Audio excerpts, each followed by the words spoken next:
පුතේ எல்லாருக்கும் වණක්කම්. හැමෝටම ආයුබෝවන්.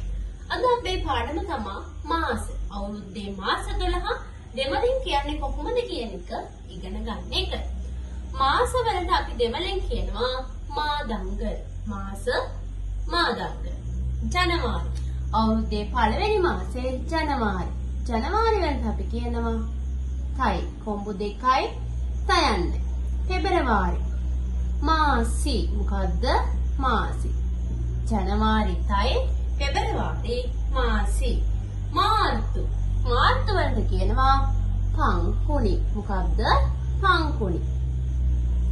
මේක අපිට පංකුනි කියන්නත් පුළුවන්, පංගුනි කියලා කියන්නත් පුළුවන්.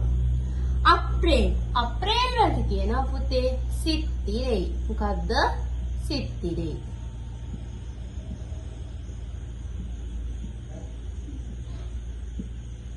මැයි. මැයි මාසෙට අපි දෙමළෙන් කියනවා වයිහාසි. මොකද්ද?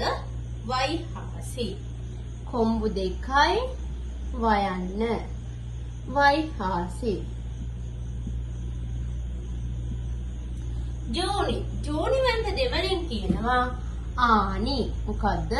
ආනි. ජූනි ආනි. ජූලි. බලන්න සිංහලෙන් ජූනි ජූලි කියද්දී එක අකුරක් වෙනස් වෙනවා. එහෙනම් දෙමළනුත් ඒ දෙක ඒ විදිහටම එක අකුරකින් වෙනස් වෙනවා. ජූනි ආනි ජූලි ආඩි.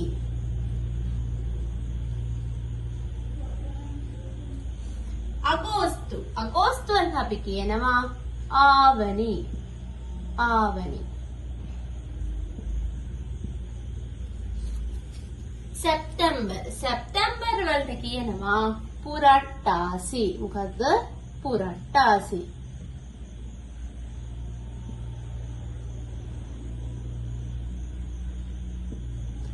ඔක්තෝබර්. ඔක්තෝබර් වලට කියනවා අයිම්පසි. අයිම්පසි.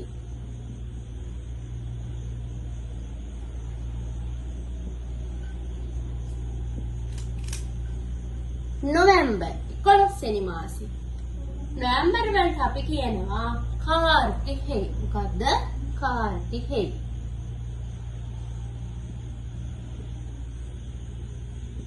කාර්තිකේ අවසානයේ කොම්බු දෙකයි හයන්න. කාර්තිකේ. අවසාන මාසෙ හිමත් නැත්තම් 12 වෙනි මාසෙ. දෙසැම්බර්. දෙසැම්බර් වලට අපි කියනවා මාර්ගලි. මොකද්ද? මාර්ගලි. හරි. එහෙනම් අපි ආපහු මුලින් ඉඳලා මේක මතක් කරගමු. ජනවාරි තයි පෙබරවාරි මාසි, මාර්තු පංකුනි, අප්‍රේල් සිත්තිරේ, මැයි වයිහාසි, ජූනි ආනි, ජූලි ආඩි, අගෝස්තු ආවනි, සැප්තැම්බර් පුරට්ටාසි, ඔක්තෝබර් අයිම්පසි, නොවැම්බර් කාර්තිකේ, දෙසැම්බර් මාර්ගලි.